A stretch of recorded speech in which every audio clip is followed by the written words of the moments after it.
I'm out here in the garage. For some reason, I can't stop finding different ways to shadow toolboxes.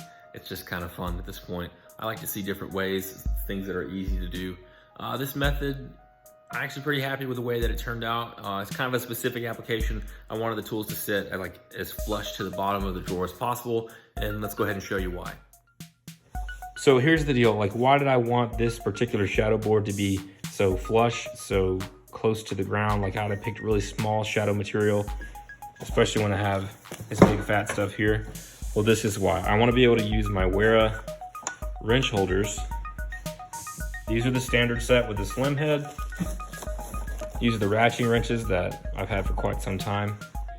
And because we kept the foam as low as possible, both of these fit into the drawer. All right, I'm working on my mobile toolbox setup. I wanted to show you guys just kind of on the fly way I figured I would shadow some stuff. This is a yoga mat from Dollar General.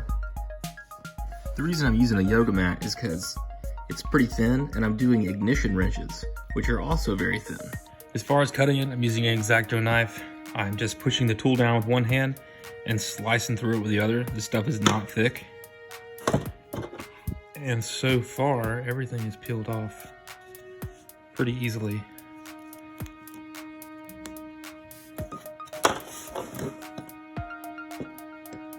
If you ask why purple, we all use different paint markers at work, and none of the guys really wanted purple, so I don't care. I'll take purple. It's easier to see. And this is purple because this is all Dollar General had. So that one's done. We got 2 more to go, and then we're gonna glue it down to the cutting boards and come back to it. All right, there is all of that. That's what's left. So as far as cost effectiveness of doing it like this, it's pretty cheap. It's not as flimsy as I thought it would be, to be honest, because I thought it would be flimsier. It just did. I'm still gonna glue the cutting board to the bottom of it because it's gonna slide around like crazy, and in areas like right there, and then a couple spots where it gets real close, especially with this tool, because this will be the heaviest tool that's in there. I don't want it to start to tear or anything, so I'm definitely gonna glue it down. It'll look better anyways, and you'll have that color difference. But I do want to show you guys just how easy it is to cut this stuff.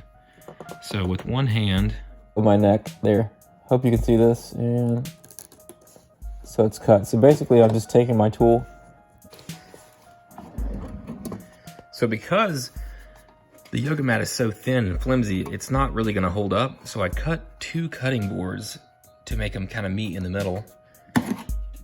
Just cheap, regular cutting boards. And I'm gonna glue those down, glue the yoga mat down to it to give it some strength, and that way it'll keep it from sliding around. And the reason I wanted these flat instead of up is because I wanna be able to keep my Wera wrenches, which are in really good travel cases already, they're gonna sit on top. So my Wera wrenches are gonna sit on top like that.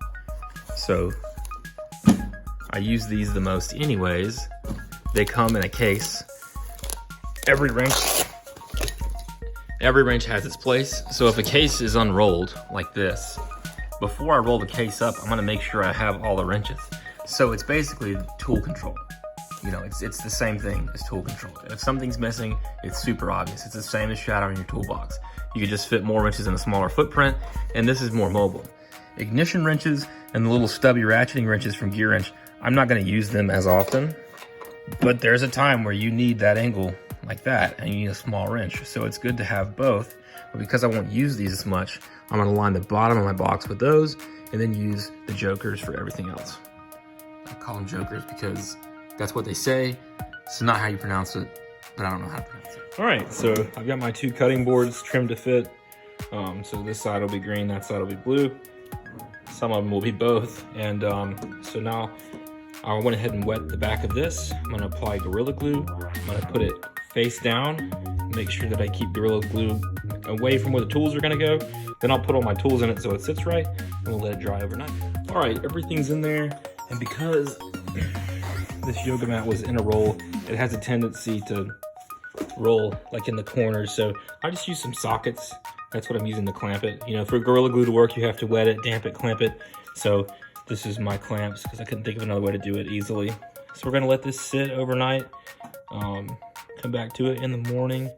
The foam is trying to kind of like rise in the middle. So if we put the sockets in there, it's gonna keep it from doing that. And we'll come see what it looks like. While we wait on all that glue to dry, may as well cook everything we have in the fridge and the freezer.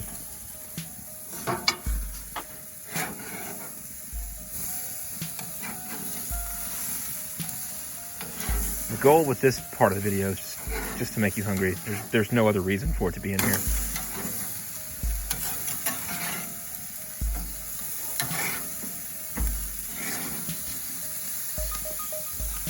Oh yeah. Oh yeah, we getting there. We getting there. Let's do this right here. Check this out. Ooh, yeah. So here's the big reveal. As far as the way it turned out, I'm pretty happy with it. You take a tool out. Hey, a tool's missing. That's the main job. The secondary purpose is keep things from rattling around, which it will. Because of the way I'm going to use this, I don't need it to completely envelop the tool and hold it down. As you can see, some of them have 2 colors in it, and I'm okay with that, mainly because I was cheap, and these cutting boards were $2.99. To get a cutting board big enough to cover it all, it was going to be like $9, so I only spent $6. And as far as the little wrenches go, in order to make those work, I just left one piece of the foam in there. I went and glued it back down, and that gives it enough of a lip so you kind of push down on this end, that picks that end up, and then you can take it out to use these little guys. And this isn't going to be something that you grab, you know, twice an hour, but probably the one time a day that I do go for the ignition wrenches, they will definitely be helpful.